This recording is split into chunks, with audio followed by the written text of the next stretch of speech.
नमस्कार। पिछले दिनों नए संसद भवन में एक भित्ति चित्र लगा, एक म्यूरल, और उसको लेकर अखंड भारत की जो अवधारणा है उस पे काफी बहस छिड़ गई। हाँ बिल्कुल। तो आज हम इसी पर थोड़ी गहराई से बात करेंगे, जो भी हमें स्रोत मिले हैं उनके आधार पर। हाँ, ये शब्द अखंड भारत या कभी-कभी अखंड हिंदुस्तान भी कहते हैं, ये बेसिकली एक ऐसे बड़े अविभाजित भारत की सोच है। जिसमें मतलब कौन कौन से इलाके आते हैं, स्रोतों में क्या मिलता है? देखिए, अलग-अलग स्रोतों में थोड़ी लिस्ट बदलती है, पर मोटे तौर पे आज का अफगानिस्तान, बांग्लादेश, भूटान, भारत तो है ही, मालदीव्स, म्यांमार, नेपाल, पाकिस्तान, श्रीलंका, यहाँ तक कि तिब्बत का भी जिक्र आता है। अच्छा, काफी विस्तृत है ये तो। हाँ, तो आज हम यही समझने की कोशिश करेंगे कि ये विचार आया कहाँ से, इसके अलग-अलग मायने क्या हैं और आजकल ये इतना प्रासंगिक या यूं कहें कि विवादित क्यों है। तो शुरुआत कहाँ से करें? इतिहास से? हाँ, इतिहास में इसकी जड़ें काफी पुरानी बताई जाती हैं। जैसे पुराने हिंदू रीति रिवाजों में संकल्प होता है। हाँ, पूजा पाठ शुरू करने से पहले। बिल्कुल, उसमें अक्सर जम्बू द्वीप या भारतवर्ष जैसे शब्दों का इस्तेमाल होता है। पुराणों में भी ये नाम मिलते हैं। और अगर मतलब साम्राज्यों की बात करें तो मौर्य साम्राज्य का नाम आता है अक्सर। हाँ, अशोक का समय वो एक बड़ा उदाहरण माना जाता है। उनका असर देखिए आज के अफगानिस्तान से बंगाल तक और दक्षिण में भी। जो ग्रीक लेखक थे मेगास्थनीज, उन्होंने भी लिखा है। लेकिन क्या ये हमेशा एक राजनीतिक इकाई थी?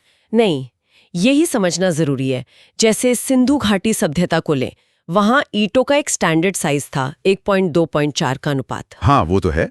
तो ये शायद एक तरह का, आप कह सकती हैं, एकीकृत आर्थिक जोन दिखाता है, पर जरूरी नहीं कि एक ही राजा का शासन हो पूरे में। और सांस्कृतिक फैलाव, जैसे धर्म का? हाँ, वो बहुत अहम है। भारतीय संस्कृति, खासकर हिंदू और बौद्ध धर्म, आप देखिए दक्षिण पूर्व एशिया तक फैला। कंबोडिया में अंकुरवाट है, इंडोनेशिया में प्रम्बानन मंदिर। जबरदस्त उदाहरण है ये तो। बिल्कुल।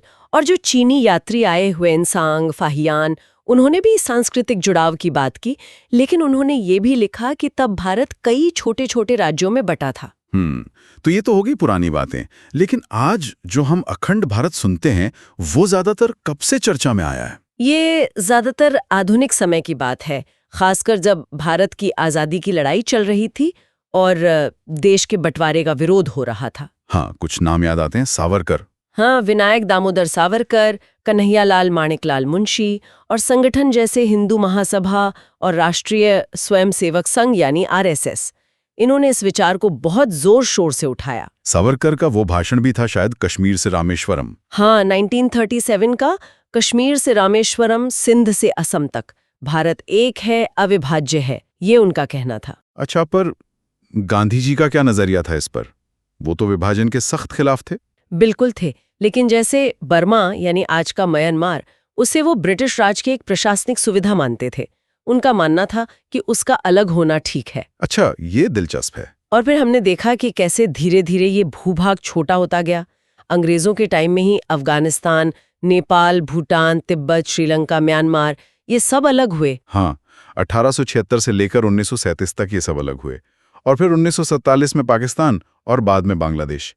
एक अनुमान है कि 1857 में जो क्षेत्रफल करीब 80 लाख वर्ग किलोमीटर था, वो आज भारत का लगभग 33 लाख वर्ग किलोमीटर रह गया है। काफी बड़ा अंतर है। और ये विचार आज भी मतलब जीवित हैं। खासकर आरएसएस जैसे संगठनों के लिए ये उनके लिए एक सांस्कृतिक और ऐतिहासिक पहचान का प्रतीक है। हाँ, उनके नक्शों में, उनकी किताबों में, नेताओं के बयानों में दिखता है ये। मोहन भागवत जी का हालिया बयान था, राम माधव जी का भी इंटरव्यू था कुछ साल पहले। बिल्कुल। और यहीं पर वो संसद वाले भित्ति चित्र का विवाद आ जाता है।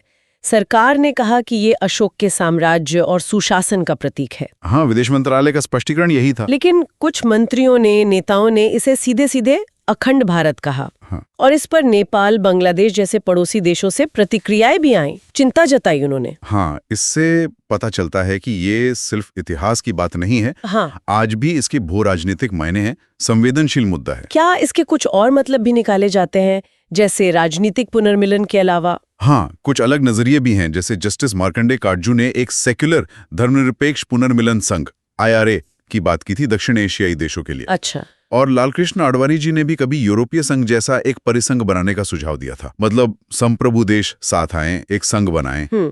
लेकिन इसकी आलोचना भी तो होती है। या राजनीतिक पुनर्मिलन की बात करना एक तो अवास्तविक है और शायद नैतिक भी नहीं। हाँ, क्योंकि दूसरे देशों की लोग हैं, उनकी अपनी पहचान है, उनकी मर्जी है। बिल्कुल, उनकी संप्रभुता का सवाल है। और कुछ आलोचक तो ये भी कहते हैं कि जो लोग हिंदुत्व विचारधारा से जुड़े हैं, उनकी अपनी सोच ही, जो कभी-कभी बहिष्करणवादी लगती है, वो किसी भी शांतिपूर्ण मेल मिलाप में सबसे बड़ी रुकावट बन सकती है। अच्छा, एक और बात का जिक्र था स्रोत में, ग़ज़वाए हिंद। ये क्या है? हाँ, ये एक तरह से विपरीत अवधारणा है जो पाकिस्तान में कुछ कट्टरपंथी समूहों के बीच पाई जाती है। इसका मतलब है भारत पर विजय पाकर उसे इस्लामिक शासन के तहत लाना।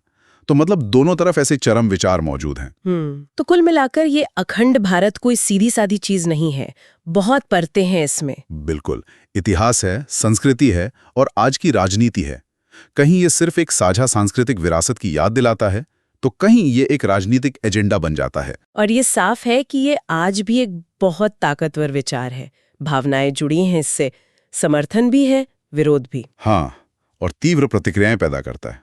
तो आज की इस बातचीत के बाद शायद श्रोताओं के लिए सोचने का एक बिंदु ये हो सकता है कि आज की दुनिया में जहां हर देश की अपनी एक पक्की पहचान है, अपनी सीमाएं हैं और भू राजनीति इतनी उलझी हुई है, वहां एक साझा अतीत या एक एकीकृत भविष्य के विचार का आखिर मतलब क्या है? हाँ, या ये कि हम अपने साझा सांस्कृतिक इतिहास को, उन संबंधों को कैसे संजो सकते हैं बिना उसे राजनीतिक टकराव का मुद्दा बनाएं। ये भी एक बड़ा सवाल